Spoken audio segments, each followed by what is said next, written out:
Bonjour, bonjour. Alors aujourd'hui, on va lire un petit article assez spécial que j'ai fait des petites recherches sur un autre sujet et je suis tombé là-dessus, je sais pas comment. Alors, avant de commencer, ce qu'on va faire, je regarde si les réglages sont bons, ouais, tout a l'air ok. On va commencer par l'onglet communauté. Bon, je pense que vous avez tous voté. On peut dévoiler les résultats du quiz qui a ramené le plus de personnes dans le zine. Presque, presque 30 personnes, ça fait plaisir. Pour un petit sondage sans ambition. C'était Jim. Et oui, Jim, alors je sais plus les chiffres, je crois que c'est lui-même qui les a donnés dans notre live la semaine dernière. Il a ramené 2000 personnes sur 4000. Ah oui, il y en a plus, il y en a beaucoup qui se sont fait avoir, qui ont mis Dieu dos. Et oui, KB il était pas connu justement, il avait besoin d'influenceurs type pour lancer le projet. Et il a trouvé notre ami Jimou. Bon, allez du commentaire, je regarderai ça après. Bon, on peut y aller. Alors, bon, ça va être mis dans les faits divers. C'est un article trouvé sur 20 minutes. Bon, vous devez tous connaître 20 minutes, hein. À l'époque, on distribuait ça quand vous prenez dans le métro. À l'entrée des bouches de métro, des 20 minutes en voiture, en voilà. Et actuellement, bah, plus rien. Ils ont arrêté, je pense, leur version papier parce que ça coûtait extrêmement cher, hein. Des fois, ils étaient là, des fois pas là. C'était selon les. Je crois qu'ils étaient rémunérés par la pub. Puisque c'était un journal complètement gratuit. Et maintenant, bon, je pense qu'ils sont 100% numérisés. Et bon, au vu des articles, on va comprendre pourquoi. C'est pas top, hein, ça a un peu dégradé la qualité du 20 minutes. Alors c'est un article qui attire mon attention, qui s'appelle L'homme pénétré, une BD sur la pénétration anale masculine pour éviter que s'y insère de la violence. J'ai dit, mais attends, qu'est-ce que c'est que ce truc? Bon, j'ai pris la peine, alors très très putaclic, mais pas tant que ça, vu que le sujet va vraiment parler de ça. Incroyable. Je sais pas, vous me direz ce que vous en pensez. Je mettrai un petit sondage en fin de vidéo. Alors, qu'est-ce que c'est que ça? Alors, c'est une interview dans L'Homme pénétré. Alors, Martin Pi et Zoé Redondo. Attends, je vais mettre un peu plus grand. Parce que j'ai un peu mal aux yeux. Explique que 59% des hommes hétérosexuels se sont déjà fait pénétrer par une partenaire féminine, mais seuls 4% osent en parler. Oui, il devait pas être si hétérosexuel que ça. Qu'est-ce que c'est que cette histoire? Bon, déjà, ça commence bien. Ou mal, selon les versions. Alors, propos recueillis par Maxime Fetwes. Alors, je pense parce qu'il y a différentes sortes de 20 minutes. Après, ils disent pas si c'est en France, parce qu'il y a, ouais, il y a allemand, il y a espagnol. Enfin, ça s'est décliné en plusieurs versions dans différents pays. Et là, ça a pas l'air d'être le truc français. Dans quel pays? Parce que là, on veut savoir quand même. Parce que c'est statistique, ouais, c'est à vérifier, quoi. Ça me semble pas énorme, 59%. Alors, publié. Alors, ça a été publié, bon, c'est un vieil article, hein, le 26 janvier 2023. On peut dire que l'année 2023 commence sur les chapeaux de roue. Même l'heure, à 14h52. Alors, il y a eu une mise à jour. Non, il n'y a pas eu de mise à jour. C'est la même date. Bon, c'est parti. Donc, apparemment, ce serait une BD. Alors, ça commence fort. Ah, il y a des commentaires. Peut-être qu'il faudra faire une petite vidéo spéciale commentaire, mais ça doit y aller, hein, ça doit gueuler, hein, à mon avis. Alors, comment le déclencher? J'ai l'honneur de vous présenter d'Improstate. Quand j'ai vu ça, je croyais que c'était un truc parce que j'avais commencé par là. Je me dit, tiens, c'est marrant l'image. Enfin, marrant, après, quand on sait ce que c'est moins marrant que ça en a l'air. D'Improstate est une personne très particulière. Justement, c'était un truc, je pensais, de prévention. Parce qu'à partir d'un certain âge, il faut se faire contrôler cette zone-là. Lorsque tu titilles, elle peut devenir très contente. Mais après tout le monde aime les papouilles. Mais attention, Dame Prostate a tout de même quelques principes. Pense à être toujours suffisamment glissant lorsque tu la caresses. Donc après, voilà, les différentes tubes, gels, etc.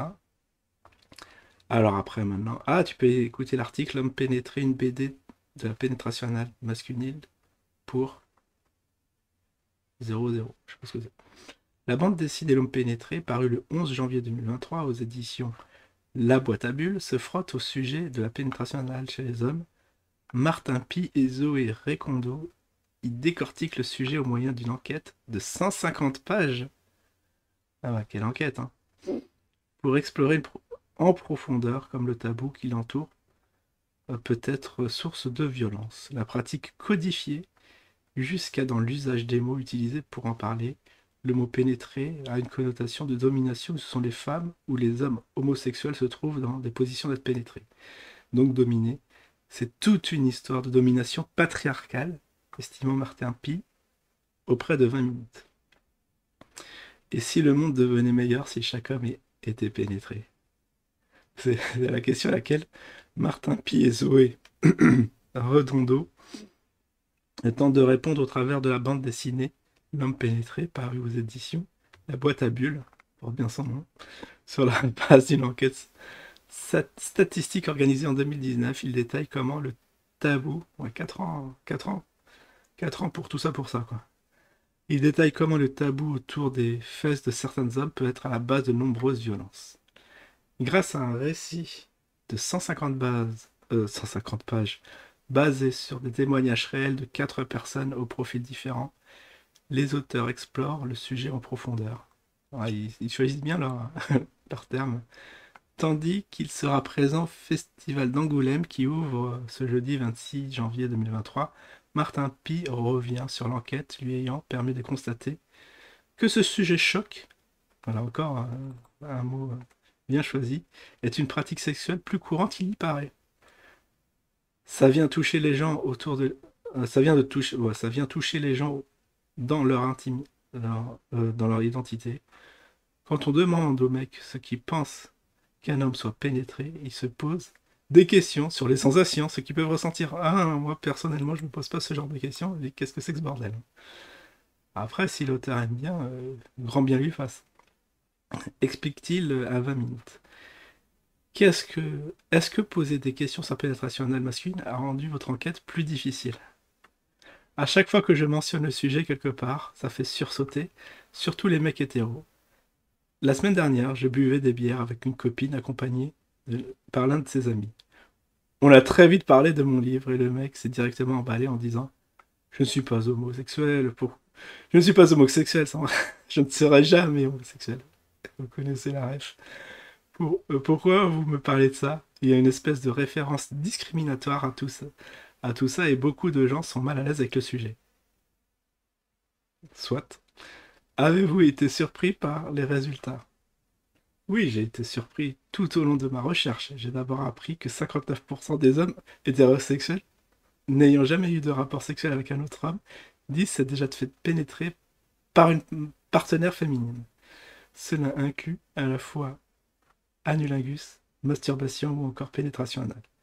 Concernant la masturbation anale, 44% des hommes hétérosexuels disent y avoir déjà eu recours seuls. Oh, c'est chaud. Mais ces chiffres s'effondrent lorsqu'il s'agit d'en parler. Surtout ces hommes qui ont déjà été pénétrés par eux-mêmes, soit par une partenaire féminine, seulement 4% sont capables d'en parler publiquement. Bah, les autres, s'ils n'en parlent pas, comment ils peuvent savoir? Ah, peut-être dans le privé. Enfin, même c'est pire, je crois. Enfin, je comprends pas comment ils ont calculé ces chiffres.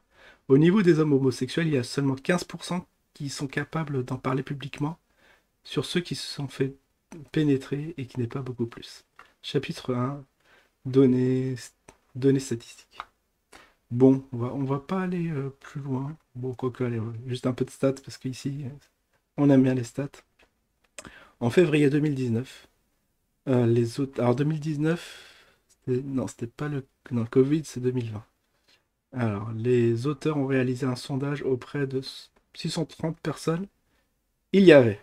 Bah déjà, il faut dire où, quoi, comment. Parce que si c'est dans le Marais, je comprends que les chiffres soient hauts, hein. Alors, 49... C'était quoi la question? Les statistiques que nous allons analyser reposent donc sur un échantillon constitué essentiellement d'individus binaires, hommes ou femmes, jeunes, entre 15 what, et 35 ans, et résidant en France.